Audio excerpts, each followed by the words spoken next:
Welcome to The Community Table, a discussion series about real life with diabetes.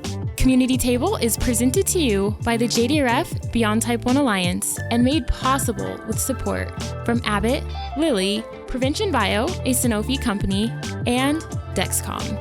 Hey everyone, I'm Tiana Cooks, Senior Community Manager at Beyond Type 1, where our mission is to help people with diabetes stay alive and thrive. This is a Community Table, a monthly series where we have unfiltered and honest conversations about life with diabetes.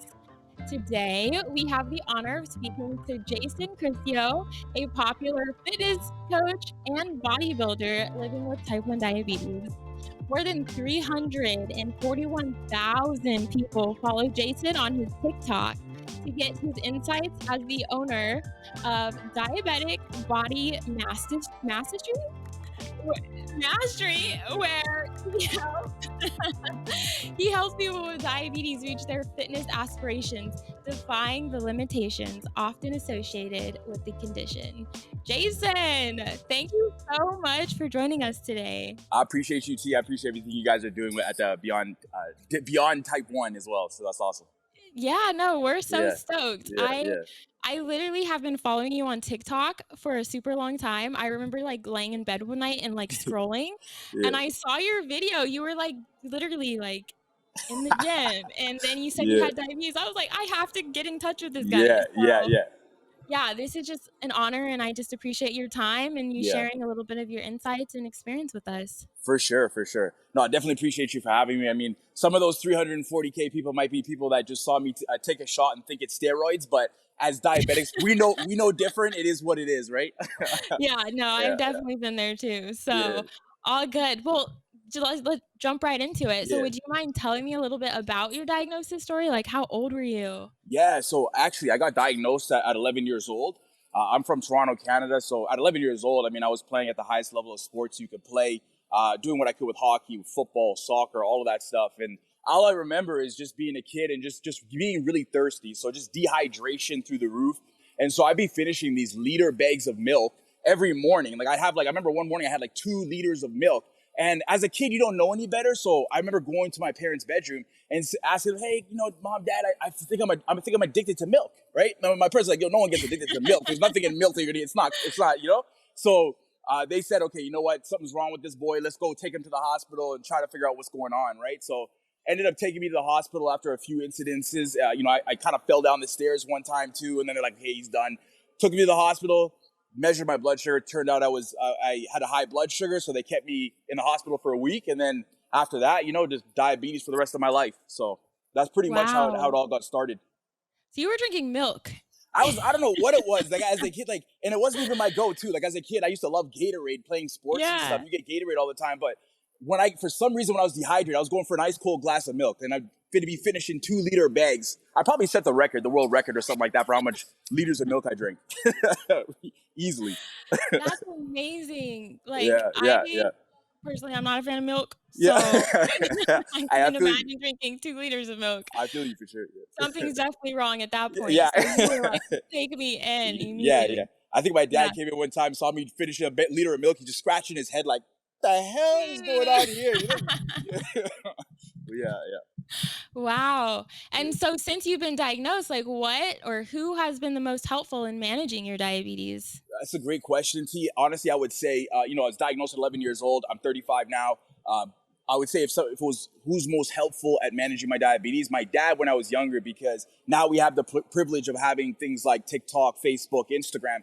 Back when I was younger, we didn't have any of these platforms to reach out to and get information from. All you had was a Medtronic mini book, and you'd have to look through that to find out your answers, right? So I could argue as limited as the information is today, it was even more limited back then. So my dad always wanted to see me still be successful, so he did everything he could to really help me understand diabetes. And I'd say that he was really the most helpful person growing up.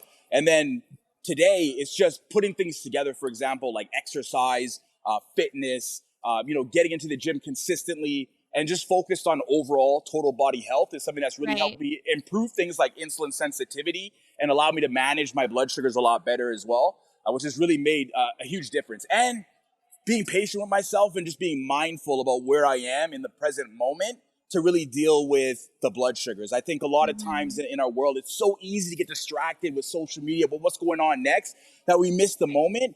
And if we miss the moment as diabetics, it can take us out of where we are to really understand our body and how it connects to diabetes. So being present and being mindful is another thing that really helps out. That's big. I think you're right. Like sometimes we do forget that we do have a little bit of control over like how we feel, Yeah. and we can like adjust as needed, but we do need to have like that ability to kind of be in tune with our bodies a little bit more, right? Absolutely. For Absolutely. sure. Absolutely. So like when did you even get into working out? And you look like you were probably an athlete at some point. I could be Eh, wrong. eh. And I mean, when I was younger, I played like every type of sport you could imagine. I was on skate. When you're in Canada, you basically come out the womb wearing hockey skates. So almost everyone here plays hockey. It's crazy. But I came out 3 years old. I'm on ice skates. I played at the highest level of hockey. You could play it from 6 years old up until I was 18, 19. I also played football growing up. I played soccer growing up at the highest level. So everything I did was just sports related. My uncle got drafted to the NFL, played in the CFL. My cousin played basketball in college. So it's like there's just so much in our family that had to do with fitness. So I'd started at a young age, ended up playing semi-pro hockey, and then got injured. Cool. Yeah, ended up getting injured as well. So unfortunately, it ended that for me, but it opened up other doors for me in other avenues, like where I am today, right? So fitness has always been a huge part of my life.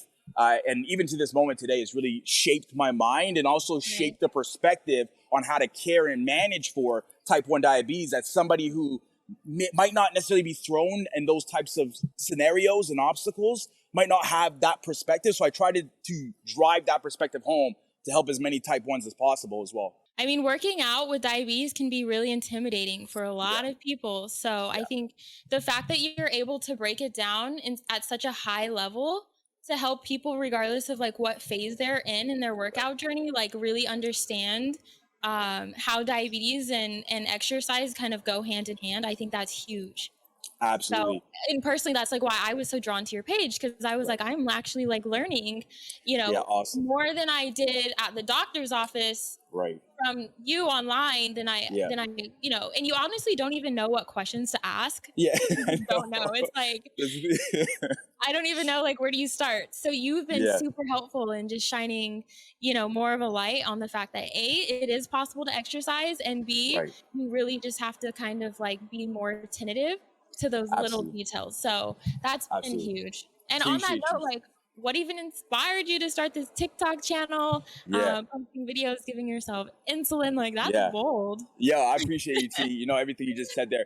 And to be blunt with you, I mean, even before TikTok was out, I mean, I used to do really random fitness videos outside where me and my guys, we would film it. We'd be running around the street just doing different fitness workouts, and it was taking off at a certain time. And so I was always doing fitness videos, and I was always kind of documenting my life, getting good at sharing stories.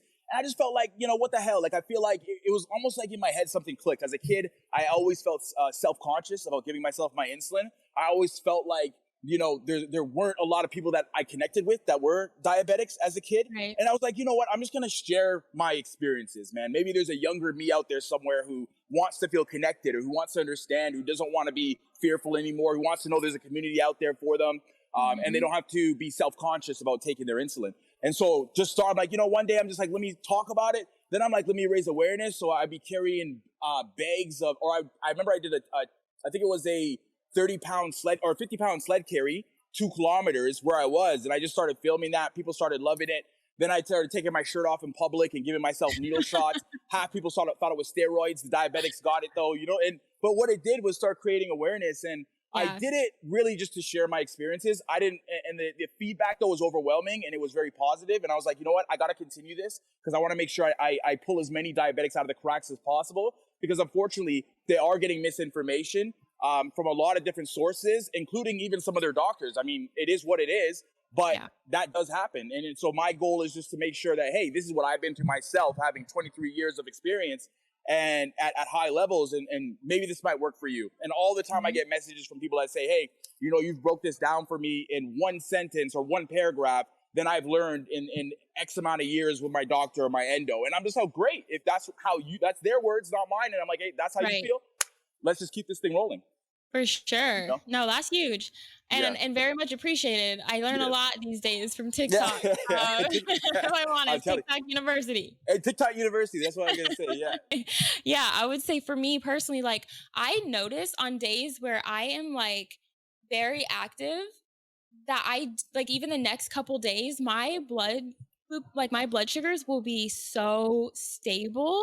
Yeah. And I'm Yeah. like, whoa, Yeah. like Yeah. what's Yeah. going on? But Yeah. then if, on days where I'm just like at home, maybe I just didn't have enough time to get outside. I was busy with work, with studying, whatever it is that I'm doing. I'm struggling. Like my Yeah. numbers are going to be pretty high and it's going to Yeah. be real hard to kind of lower them. So I just feel like 100%. movement, if you could even get up and like walk around the house or walk Yeah. around the neighborhood, like Yeah. Yeah. that's going to help too, right? It's a great point that you bring up. And I mean, even if people think about it in the morning time, that's when you're most likely to get insulin resistance because you can change insulin resistance is one of those things that it can be part of the circadian rhythm of the hormones in your body as well. So cortisol releases naturally more in the AM. So around 2 a.m. to 8 a.m., 9 a.m. And if cortisol is the highest through those points, typically speaking, what's going to happen is you might notice you need a little bit more insulin during those time frames and you might not be absorbing as much glucose, right? Versus when you're actually training, you actually have a short-term release of cortisol, but at the end, it actually balances you out more, so you become more insulin sensitive. Hence, what you were talking about the day after, feeling like your blood sugars are more stable as a result of what you did prior to that, right?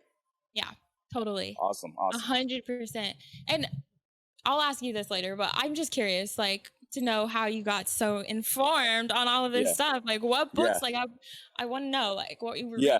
Like, what do you have any recommendations? Like, what have you been reading? What helps you manage your diabetes and understand diabetes at such a complex, level?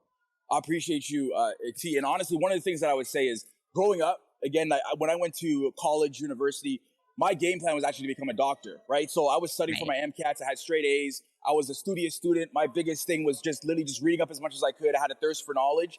And so I would go and I would run research experiments because obviously you have to get a lot of things under your belt before you can go off to the medical school or doing your master's or whatever you want to do. So I was at a point, this is before my near-death experience, where things kind of changed the focal point of where I wanted to go. But my goal is just to get the straight A's and gather as much knowledge as possible. So in that time, just reading all the books that I read, I had a thirst for just understanding things at a deeper level. And after, 23 years of just having that knowledge and that thirst and constantly refining, constantly looking at research papers, constantly understanding the body, I did a whole research thing on my own where I went outside and came back in to really understand diabetes. And it's like, when you live it every day too, not only are you getting the research from outside, but you're getting it from inside 24 hours out of the day. That is really hard to beat. And I say this not to take anything away from anybody in the medical industry who's not a diabetic, but treating diabetics, because there's a lot of amazing doctors out there who are doing a great job, but there's a lot of doctors out there that aren't doing a great job. And the issue that happens, if I'm just being honest, is that, when you are a diabetic and you do care and you're being mindful and you have the knowledge, you're living it every day. And you can combine that with the theory side of things, right? And so it's we're a lot best faster. teachers. Like we are. And I think experience teaches us a lot about our own bodies, because your doctor can only help you so much, but you really are managing the diabetes, like I want to say like majority of the time, right? Your doctor's there once a month, every 3 months when you go in. And then it's like, how are you gonna kind of like manage the rest of those 100%. So, when you leave the doctor's office, you're leaving with diabetes, right? Your doctor is not leaving with diabetes when you leave. So it's like you're the one that's with diabetes and has this relationship with it. So that's so cool. That's a good point. Like, I think it's important that we continue learning. And like you said, you're finding research papers or probably reading news articles. There's always so much going on in the diabetes space, which is exciting. I think it gives us a lot of hope that there's so much research taking place right now and that science is evolving at the speed that it is. So I get excited when I see that there are new, articles or treatments or, medications that are coming out, technology. Like all of these things are just incredible. Even since I was diagnosed only 9 years ago, like I just think I'm like, whoa, like can you imagine 9 more years from now where we're going to be So 100%. yeah, 100%. thanks for sharing that. Yeah. I think Beyond Type 1 has some great resources on like managing diabetes and exercise Awesome. at like a lower level, but or higher level, maybe Yeah. not Yeah. like yours, but Yeah. Yeah. I would Awesome. highly recommend anybody that's watching this to, also be a student to your Yeah. own diabetes. And 100%. exercise is not easy, Yeah. but Yeah. it's possible, right? Yeah. Yeah. And the other thing I say too, Tia, is I'm actually finishing a book in the next, should be done in about 5 days from now. So I've been working on it for about a couple of years. And the game plan of it is called Breaking Barriers, and it's for T1D, so type 1 diabetics. And I just accumulate all the knowledge that I've had over 23 years. What I've also done is throw in practical solutions. If your blood sugar goes low, do this. If your blood sugar is going high, do this. If you're working out, you can't build muscle, this is why. And so it gives diabetics a real practical knowledge behind what to do to take things to, like a self-help book for diabetics, right? And That's great. there's a lot of barriers that do need to be broken still. And so the game plan is just to open the mind to that perspective so diabetics can thrive, as you guys put it, through diabetes. Absolutely. Well, I can't wait. I'll definitely have to check that out. Yeah. Let me know where I can purchase it and I'll be there. I appreciate you. Yeah, appreciate thanks for creating that and just like plugging it. Yeah, appreciate it. And Jason, what is your goal with your social media platform and how do you plan to use it to continue encouraging others with diabetes to get active and to, invest in themselves and their bodies? Yeah.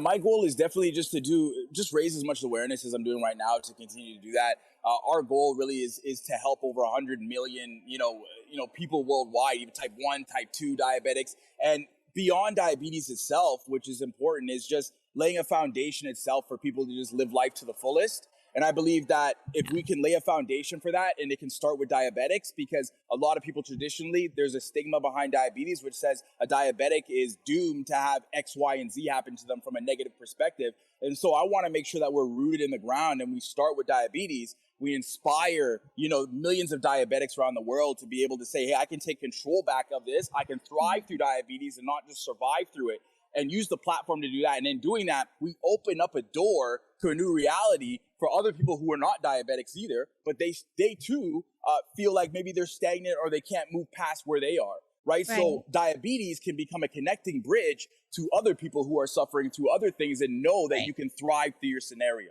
Right. You can always overcome the adversity as long as you switch that mindset in your head, right? Absolutely. That's big. Adversity is just an opportunity for growth. That's good. You're dropping bombs on us. It is. It is what it is. Yeah. 100%. Yeah.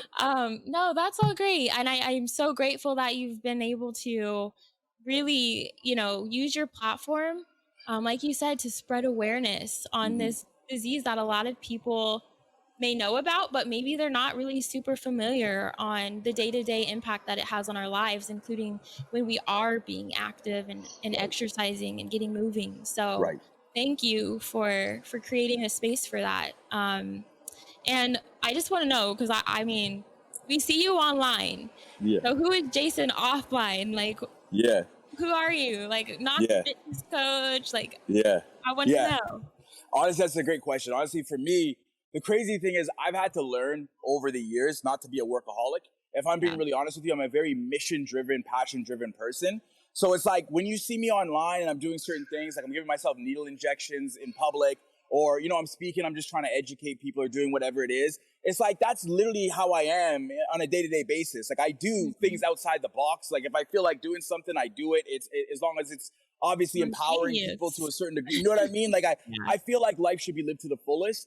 And even though things can get, there's a lot of work to be done, and again, I feel like when you're mission driven and you're passion driven and you're purpose driven, you tend to just do that stuff naturally. Like I stay up till 4 a.m. in the morning reading research papers or helping my diabetic clients or figuring out new content posts that I can put up to help my people. Like this for me is a business. It's what I do 24/7. And so for me, who you see here and the things I say here is the same things that I'll say behind the camera. It's not this. It's not that I obviously go out and I have fun. I try to enjoy the moments and appreciate that. I love being around people. especially good people. I love good energy. If it's bad energy, keep it away from me. I don't mess with that. And I'm not afraid to tell people if I don't like your energy, get out of here. But if you got great energy, it's really about being around those people and just uplifting each other and having fun in life. And that's really what I'm about. You're super high energy. Like, I can feel your energy through the screen. Appreciate you, T. Yeah, appreciate you, T.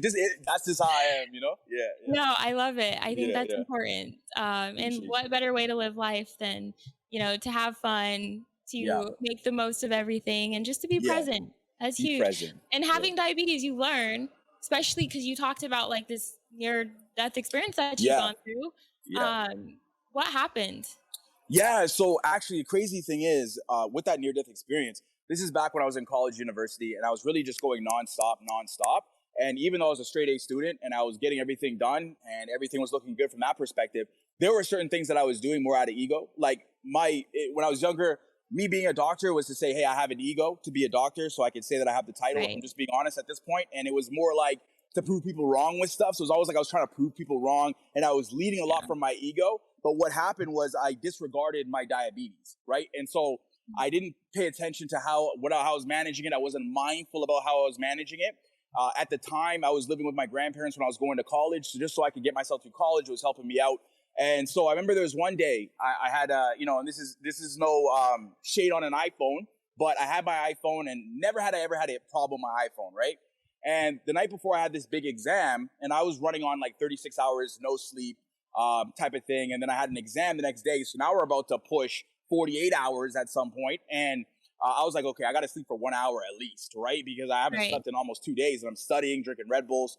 My phone actually broke that same day, right? And because my phone broke, because it broke, I usually use my phone to set my alarm to wake me up in the morning. So I was like, okay, now I can't wake myself up in the morning.